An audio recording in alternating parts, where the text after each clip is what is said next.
Hey, howdy everybody. Brian here. Hey, I wanted to make a little bit more in-depth video today. Hopefully I'll try to keep it somewhat concise. This video is about the OCD cure. The cure for OCD, and the reason I'm putting that in quotations is to highlight that there's a lot of bad information and BS out there floating around on a lot of these videos titled The Cure for OCD or How I Cured My OCD. And I made a bullet list of about 7 points here just to mention. There's plenty more where there's a lot of what I'd consider bad advice being floated around out there. And basically the simple thing to take away here is if any of the treatment suggested on any of these videos isn't suggesting exposure and response prevention, and instead is offering some sort of gimmicky trick or like something that sounds like it's from out in left field and they say this cured my OCD and it can cure yours too, I'd be very cautious and I'd be careful, because if you do something wrong, it can be very detrimental. It can have a negative effect on your treatment for OCD. So the first point was someone who had mentioned, and I've seen this in several spots, create new rituals. So instead of doing the ritual that you feel you need to do another thing, do another ritual that's kind of commonplace for a different person with OCD. So if usually what I'd have to do is reassure myself, right? Say, let me use the example of I'm afraid I might kill a loved one in the middle of the night. And instead of doing some sort of reassurance ritual, I'd go clean my hands, right? That has nothing to do with my personal OCD, with trying to relieve the anxiety that accompanies my OCD. And I think this is just a dumb idea, if I'm going to be frank, because to create a new ritual that isn't one that you feel compelled to do isn't going to give you any relief at all. Your OCD isn't that dumb that you can just create a new ritual. And what is the hope that if you create a new ritual, I think at the very best would be that that new ritual you're creating doesn't actually become a ritual you need to do. Good chances it might become a ritual you feel you need to do. So that's one I would avoid. Number two, flip the script and tell myself if I do the ritual, then the thing I fear will actually come true. I don't hate this one. This is a good way to prevent yourself from doing the ritual, which is good. But again, it's this kind of trying to trick yourself instead of just being honest about what OCD is and what the treatment is.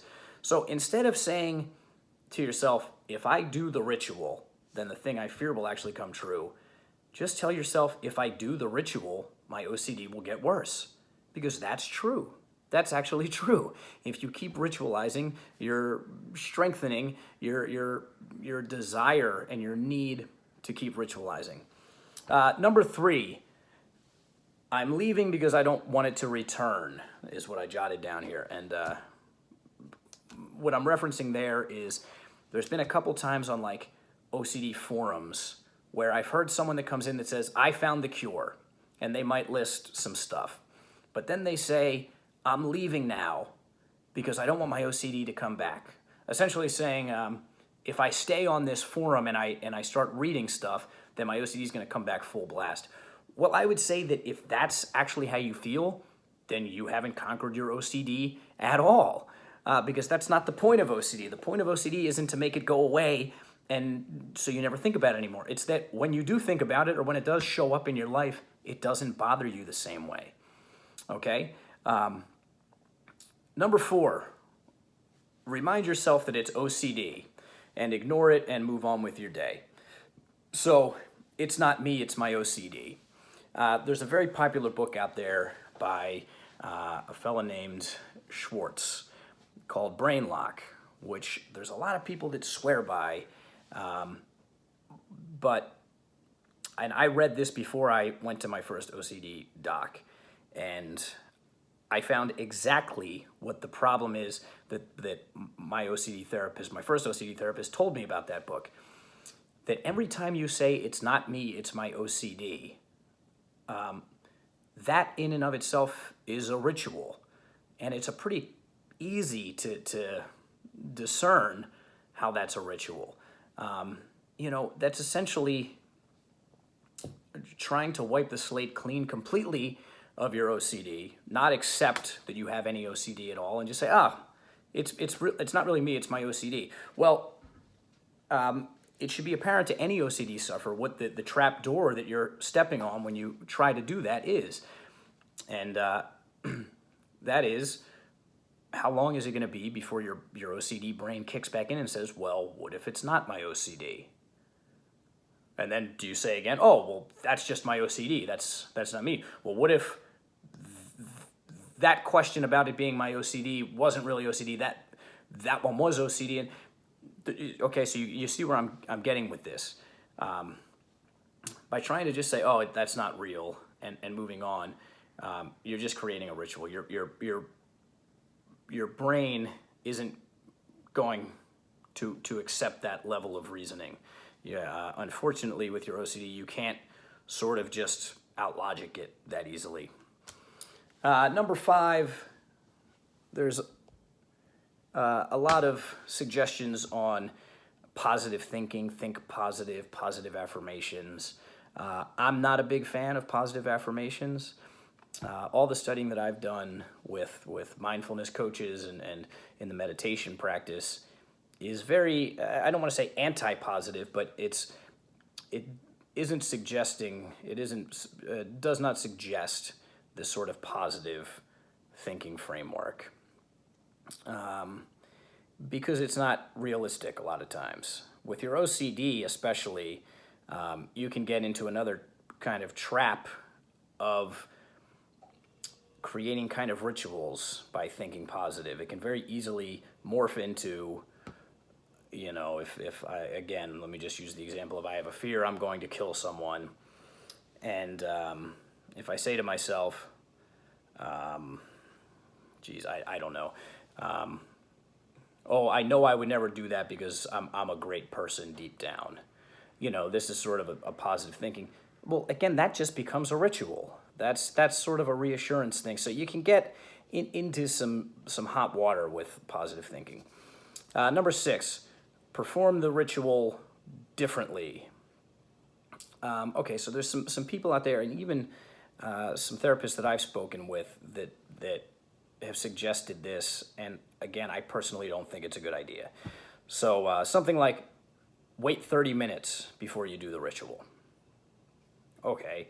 Or instead of using bleach for your hands, if you're a hand washer or for cleaning something, use soap. So sort of a dialed down version of your ritual. Well, again, this isn't getting to the core of what OCD is. Doing some sort of less effective ritual is still not accepting uncertainty. It's still not accepting all the feelings that come with it. It's just trying to what? Make the ritual a little less invasive. So again, waiting 30 minutes, waiting 60 minutes, waiting 2 hours or 2 days, just don't do the ritual. Do your damnedest to not do the ritual at all. So again, like instead of repeating an action 6 times, repeat it 3 times. All these sort of things of like, just do the ritual a little differently or a little less. It isn't getting the point of treatment at all. And then another thing to watch out for are suggestions of other types of therapy other than exposure response prevention, such as hypnosis, EFT, which is emotional freedom technique, which I actually studied with someone before I ever realized what I was dealing with was OCD. And EFT is where you tap parts and you think positive affirmations, and it's a complete load of hoopla. Gestalt therapy, talk therapy, all these things, they have their place for certain conditions.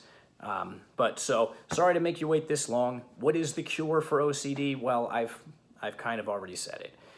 The cure for OCD is to really commit to the treatment and not try to trick yourself.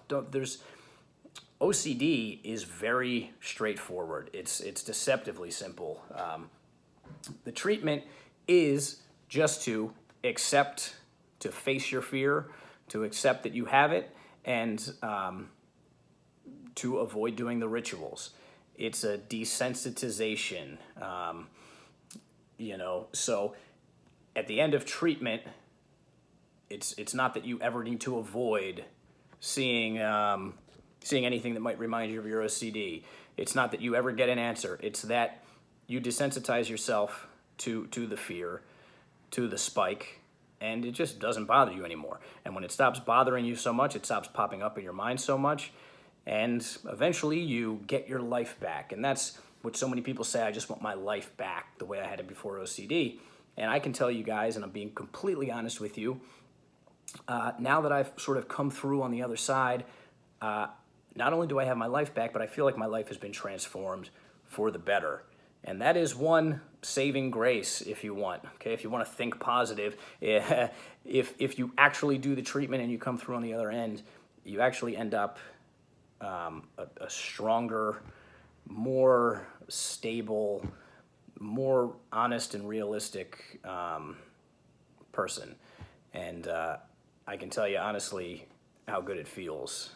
And one last thing I'd like to mention, I've gotten a ton of emails over the years that have been really moving. A lot of them, people saying how much the advice I've given has been helpful and asking if they could work with me one-on-one via Skype. And that was never my intention with making these videos. I never wanted to do that. But at this point, I'm getting so many emails, and I do have a full-time job, so it's been hard to respond to people as much as I'd like to. So I am offering that at this point as a service. If you would like to get in touch with me about that, you can email me at ocdmindful@gmail.com. And hope this has been helpful, guys. Be careful out there. Don't just trust things without doing your homework first. And take care. Thanks.